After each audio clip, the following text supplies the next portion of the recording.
ওনার সঙ্গে প্রথম আমার সাক্ষাৎ হয় 1998, তখন আমি মহিলা মোর্চার প্রেসিডেন্ট ছিলাম। এরপরে উনি আবার আসছেন, আমি যখন প্রথম চেয়ারম্যান হয়েছি 2007-08-এ, তখন এটা খুব ভালো লাগছে, উনি যে এত বড় একটা নেতা, আমাদেরকে নিজের ছোট বোনের মতো দেখতেন উনি, এত ভালো ওনার ব্যবহার। আপনাকে বলছি, আমার নদীর পাড়ে দক্ষিণ লামডিং একটা প্রোগ্রাম হয়েছিল, খুব ঝড় বৃষ্টি, তখন আমি সবাইকে ফ্যামিলি বেনিফিটের একটা চেক দিত 10,000 টাকা, সেই চেকটা নিয়ে গিয়েছিলাম। তখন আমার সুশীল দত্ত আমার এমএলএ ছিলেন, বলছেন যে দাদা আপনি দেন। উনি বলছেন চেকটা কে এনেছে?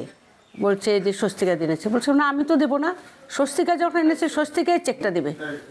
এত সম্মান, একটা এত বড় মিনিস্টার হয়ে আমি একটা ছোট্ট জায়গার ছোট্ট একটা চেয়ারপারসন, উনি আমাকে এত সম্মান করেছেন, খুব ভালোবাসতেন, খুব ভালো মানুষ ছিলেন।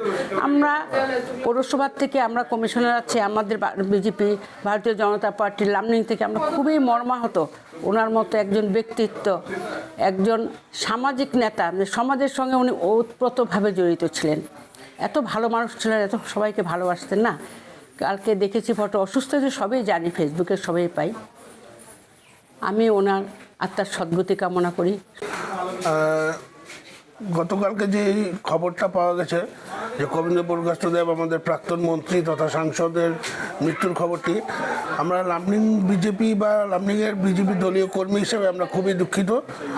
আমরা ওনার আত্মার চিরশান্তি কামনা করছি, ভগবানের কাছে প্রার্থনা করছি যেন ওনার আত্মার চিরশান্তি হয় এবং ওনার পরিবারের যাতে শক্তি পায়, পরিবার যাতে এই ধাক্কাটা সামলাতে পারে। আমরা বিজেপির পরিবার অনেকেই মর্মাহত, দুঃখিত। আমাদের বিজেপির মার্গদর্শক প্রাক্তন এমপি এবং প্রাক্তন কেন্দ্রীয় মন্ত্রী কবীন্দ্র পুরকায়স্থ গতকাল আমাদেরকে ছেড়ে পরলোক গমন করেছেন। তাতে আমাদের বিজেপির পরিবার আমরা সত্যিই শোকাগ্রস্ত এবং পরম ঈশ্বরের কাছে প্রার্থনা করছি ওনার বিদেহী আত্মার যাতে চিরশান্তি কামনা। উনি যখন মন্ত্রী ছিলেন বা এমপি ছিলেন, উনি সমাজের জন্য প্রচুর কাজ করেছেন। আর বিশেষ করে আমাদের লামডিংয়ের রাস্তা দিয়ে যেটা NH শিলচর টু সৌরাষ্ট্র, এই যেটা রাস্তা, ওনারই অবদান ছিল। অ্যাকচুয়ালি গতকাল যে আমরা দুঃখজনক খবর পেলাম যে আমার ভারতীয় জনতা পার্টির যে জ্যেষ্ঠ নেতা, ভারতীয় জনতা পার্টির যে পিতামহ স্বরূপ আমরা একটা গার্জেন হারিয়েছি। তো এটা আমাদের জন্য দুঃখের খবর। আমরা খুব মর্মাহত হয়েছি গতকাল খবরটা পেয়ে। তো অ্যাকচুয়ালি মানে কি, উনি তো আমাদের ভারতীয় জনতা পার্টির একজন গার্জেন ছিল।